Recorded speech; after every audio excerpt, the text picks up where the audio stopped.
telusuri aset dan dana lender. OJK buat pemeriksaan khusus DSI hingga 31 Maret tahun 2026. Sabtu, 17 Januari tahun 2026, jam 21:20. WIB Kontan Tok O 2RIDI, Jakarta. Otoritas Jasa Keuangan OJK melakukan pemeriksaan khusus terhadap fintech peer-to-peer P2P, lending berbasis syariah, PT Dana Syariah Indonesia DSI sejak 13 Oktober tahun 2025 hingga 31 Maret tahun 2026. Asal tahu saja, DSI diterpa masalah tertundanya pengembalian dana maupun pembayaran imbal hasil lender. Kepala Eksekutif Pengawas, Lembaga Pembiayaan, Perusahaan Modal Ventura, Lembaga Keuangan Mikro, dan Lembaga Jasa Keuangan lainnya, OJK Agusman menerangkan pemeriksaan khusus itu bisa diperpanjang, mempertimbangkan kondisi. Dia mengatakan pemeriksaan khusus itu bertujuan untuk menelusuri aliran dana, lender, dan aset DSI, serta aset yang menjadi underlying penempatan dana lender. Kami juga ingin mendalami kemana pergi uangnya dalam konteks di ranah kami, sektor keuangan. Kami juga meminta bantuan PPATK dan kami sedang melakukan itu. Kalau ranah yang lebih luas, tentu ada di Bareskrim Polri, ujar Agusman dalam rapat dengan Komisi Ketiga DPR RI. Kamis 15 Januari tahun 2026. Agusman menambahkan pemeriksaan khusus juga dilakukan untuk memintai keterangan pengurus DSI yang diduga mengetahui atau menyebabkan terjadinya masalah DSI, dana gagal bayar, dana lender. Kami juga berkali-kali melakukan pemanggilan terhadap pengurus dan pemegang saham DSI. Terakhir kali pada 12 Januari 2026 mengenai apa yang harus dilakukan, termasuk soal rapat umum pemegang dana RUPD, karena mereka belum pernah berpengalaman melakukan itu. Kata dia, terpopuler net buy asing tembus Rp4,46 triliun. Intip saham yang banyak diborong dalam sepekan. Lebih lanjut, Agusman menerangkan sebelum melakukan pemeriksaan khusus, OJK juga sudah melakukan pemeriksaan umum pada Desember tahun 2024. Adapun pihaknya mendapati bahwa DSI melakukan pelanggaran terkait batas maksimum pendanaan, pengendapan dana escrow account, dan kesalahan pencatatan laporan. Selanjutnya, OJK kembali melakukan pemeriksaan terhadap DSI pada 9 Agustus 2025 hingga September 2025. Langkah itu dilakukan sebagai tindak lanjut. Adanya pengaduan lender DSI diketahui terdapat permasalahan berupa pendanaan proyek fiktif secara signifikan, pelaporan yang tidak benar, dan kegagalan pengembalian dana lender, ucap Agusman. Selain itu, Agusman menyebut OJK telah menyampaikan 20 surat pembinaan untuk penguatan industri fintech lending, antara lain terkait penggunaan escrow account, mitigasi risiko pendanaan terhadap borrower fiktif, serta penerapan strategi anti-fraud dan whistleblowing system (WBS) pada penyelenggara fintech lending. Atas dasar pemeriksaan terhadap DSI, Agusman mengatakan pihaknya menyampaikan surat pembinaan kepada DS, antara lain diminta untuk menaati peraturan, menerapkan prinsip tata kelola yang baik secara transparan, wajar, dan akuntabel, termasuk mengembalikan dana lender. Selain itu, melaksanakan kegiatan operasional perusahaan dengan mengacu pada standar, prinsip, dan praktik penyelenggaraan yang sehat, ditambah melakukan langkah-langkah perbaikan yang diperlukan sesuai hasil rekomendasi pemeriksaan OJK.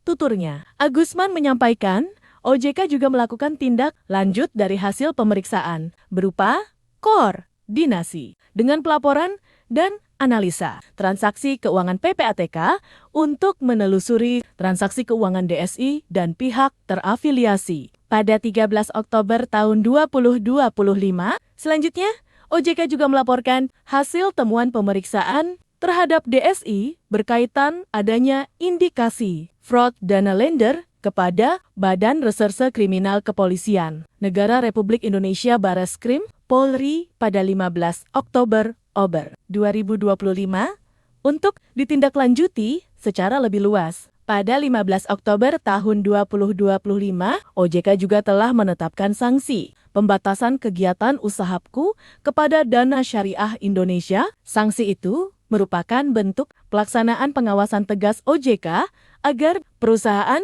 fokus menyelesaikan kewajiban kepada lender dan mencegah adanya korban baru. Salah satu pelarangannya yakni DSI tidak dapat melakukan kegiatan penyaluran pendanaan baru selama masa pembekuan. Agusman menyatakan, saat ini DSI telah berada dalam pengawasan khusus. Jadi, pengawasan OJK ada berupa normal, intensif, dan khusus. Dia bilang, pengawasan khusus adalah yang paling berat dan ada jangka waktunya. Apabila pengawasan khusus, jangka waktunya nanti terlampaui, tentu akan ada ancaman cabut izin usaha. Namun, jangan sampai ke sana dahulu. Kami ingin pengembalian dana lender dahulu daripada hal lain. Itu yang diharapkan kami.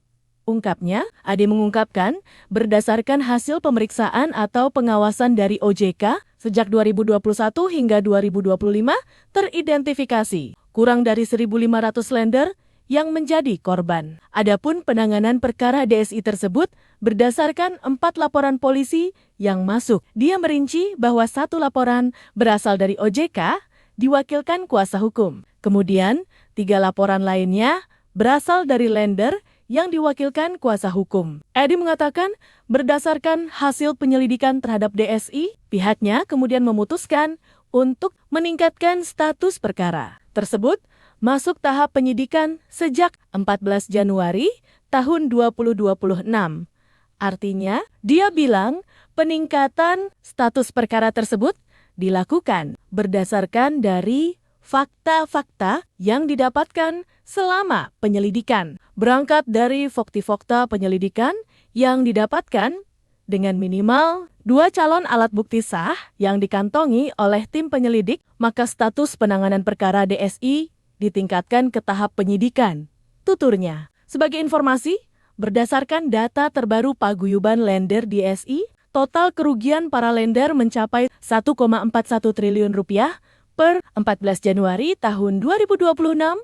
Adapun nilai itu dihimpun dari 4.898 lender. Temuan indikasi fraud sejalan dengan hasil pemeriksaan OJK, Direktur Tindak Pidana Ekonomi dan Khusus di Lipideksus Bareskrim Polri, Ade Safri Simanjuntak, mengatakan pihaknya juga menemukan beberapa indikasi fraud di perkara DSA.